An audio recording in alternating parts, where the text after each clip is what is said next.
Berlatar di kampung halamannya Jackie Chan ketika abad dinasti Tang, kisah akan berfokus pada seorang pria buta bernama Cheng Yi, tapi biasa dipanggil Aceng, terlihat sedang berada di rumah judi, berhasil meraup untung dari setiap ronde permainan yang dimainkan, yang tentu saja memancing beberapa pemain untuk bermain curang dengan anggapan Aceng tidak akan menyadari keculasan tersebut.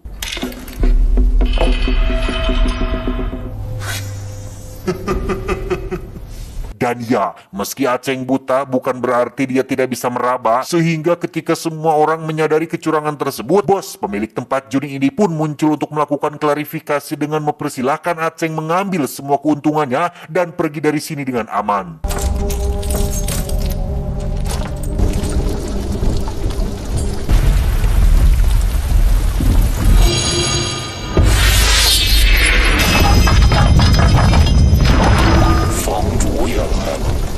Dan ya, persis seperti Matt Murdock di film Daredevil yang memiliki pendengaran super tajam, Cheng juga sangat peka terhadap suara dan gerakan di sekitarnya, di mana si bos pemilik tempat judi dan antek-anteknya melakukan penjegatan dengan maksud untuk merebut kembali kerugian yang mereka alami, tanpa tahu jika yang mereka hadapi saat ini bukanlah penyandang tunanetra konvensional pada umumnya.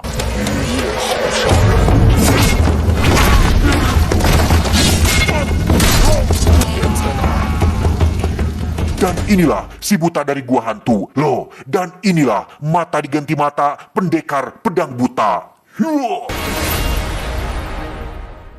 Satu bulan sebelumnya, Aceng terlihat berada di sebuah desa yang di situ ada seorang penjual minuman anggur bernama Ni Yan yang kebetulan akan melangsungkan pernikahan tepat hari ini, sehingga semua anggur yang tersedia tidak dijual untuk umum.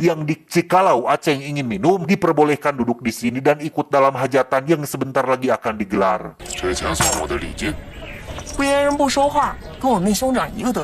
Dan alangkah terkejutnya Nian saat baru menyadari karung bawaan Aceng yang ternyata berisi seorang manusia, di mana Aceng mengaku merupakan seorang pemburu hadiah yang pada masa itu lebih sering disebut sebagai pemburu hantu, dan seseorang di dalam karung tersebut adalah buronan pelaku pembakaran yang dihargai sejumlah imbalan bagi siapapun yang bisa menangkapnya.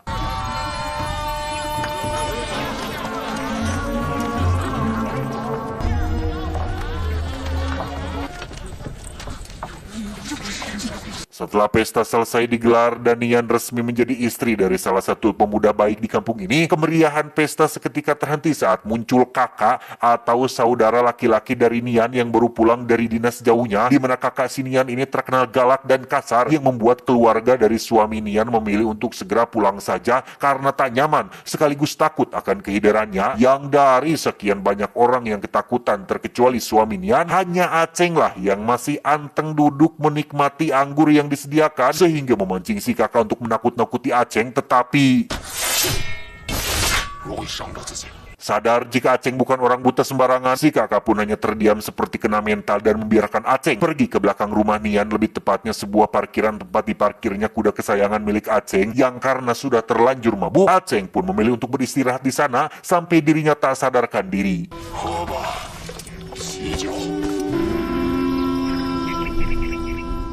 Singkat cerita, malam pun poek. Aceng tak sengaja tersadarkan oleh suara guludug kilat yang menyambar tanda akan turun hujan, di mana dia bermaksud untuk segera melanjutkan perjalanan. Tapi sebelum itu, Aceng ingin berterima kasih dulu kepada Nian yang sudah baik hati mengizinkannya minum di sini. Namun alangkah terkejutnya Aceng saat baru menyadari jika si kakak dan suami dari Nian tergeletak tak bernyawa di halaman depan rumah, dan Nian sendiri nampak menderita kesakitan setelah sebelumnya diperkosa oleh manusia biadab yang tadi sore mengobrak-abrik tempat tinggalnya. Dan mari saya bawa Anda ke tadi sore tepat saat Aceng sedang tertidur pulas akibat mabuk. Nian dan keluarga kedatangan seorang bangsawan bernama Yuen Ying, kita panggil saja Yuen, putra dari keluarga Yuen yang merupakan keluarga terpandang dari generasi ke generasi, dikenal sangat kaya, berkuasa, sekaligus kejam. Entah apa hubungan kakak Nian dengan si Yuen ini, tapi di situ juga ada si bos pemilik tempat judi yang ternyata merupakan salah satu anteknya si Yuen, yang pada intinya kedatangan mereka kemari adalah untuk menghabisi si kakak Nian yang diketahui telah melakukan kesalahan, yang karena kebetulan di situ ada Nian dan suaminya, si Yuen yang biadab ini pun sekalian menghabisi si suami Nian dan memperkosa Nian tepat di hari pernikahannya.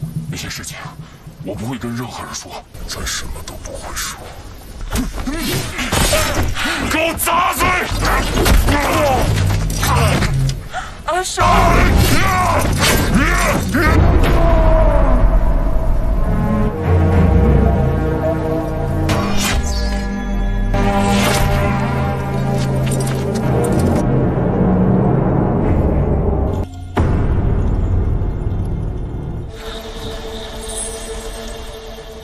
，Tak mau ikut campur urusan orang lain, Cheng pun memilih untuk meninggalkan Nian dan segera pergi ke kantor polisi terdekat untuk menyerahkan si pelaku pembakaran sekaligus meminta imbalan hadiah yang dijanjikan.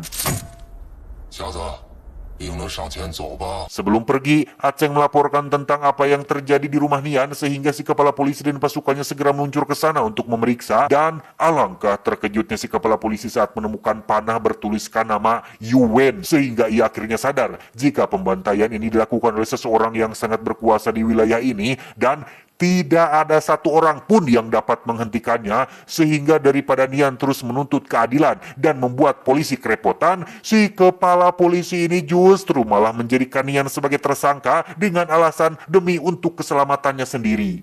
我说的对吗？少小罪。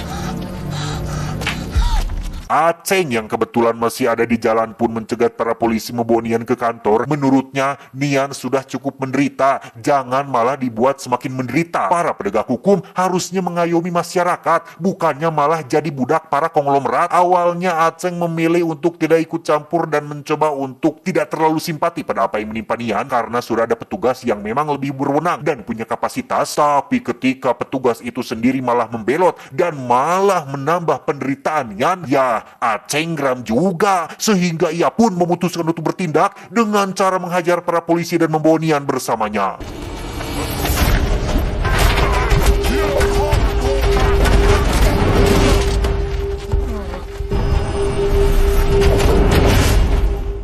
Mereka berdua pun melakukan perjalanan jauh menuju desa lain untuk menghindari kejaran para polisi. Dalam setiap momen istirahat di tengah perjalanan, Nian selalu menangis meratapi nasib malangnya yang baru saja akan bahagia menjalani rumah tangga, malah kajantenan seperti kieu. Sehingga ketika keduanya sudah tiba di desa yang dituju, Nian memilih untuk mencari kehidupan barunya sendiri dan berterima kasih atas bantuan yang Aceng berikan sejauh ini. 你多久？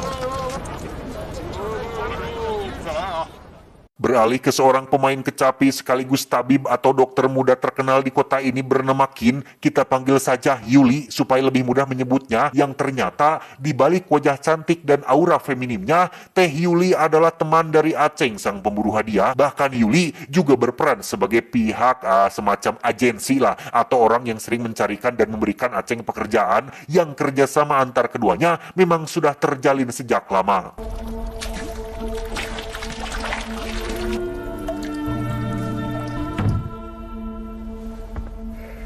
Setelah cukup makan dan istirahat, Aceng pun pamit pergi untuk langsung mengejar target barunya. Tepat saat ada seorang pasien bapak-bapak yang mengaku tangannya terluka oleh seorang wanita asing, di mana si bapak ini ternyata adalah salah satu staf dewan di keluarga Yuwen yang kebetulan sedang mengadakan sebuah acara penting sampai muncul seorang wanita yang ternyata adalah Nian, bermaksud untuk menuntut keadilan yang pada akhirnya menimbulkan kekacauan dan entah bagaimana nasibnya sekarang.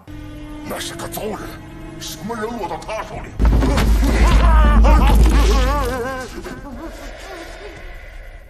Pada akhirnya, Aceng pun jujur dan menjelaskan tentang sosok wanita yang dimaksud bapak tadi, yang pada intinya Yuli sangat tidak setuju apabila Aceng ikut campur masalah yang bukan urusannya, apalagi melibatkan keluarga Yuwen yang dikenal kuat dalam politik, kuat hukum, kuat uang, dan kuat dalam organisasi, sehingga kecil kemungkinan Aceng bisa melawan keluarga sekuat itu kecuali Ceng benar-benar punya nyali besar untuk siap mati demi sosok si Nian ini. 你该出发了。 Meski sudah diperingatkan, Aceng yang memiliki watak keras kepala nampaknya tidak bisa dicegah begitu saja, sehingga Yuli pun mau tidak mau memberikan satu nama yang merupakan rekan si Wen, yakni si pemilik tempat judi yang sudah kita lihat di adegan awal.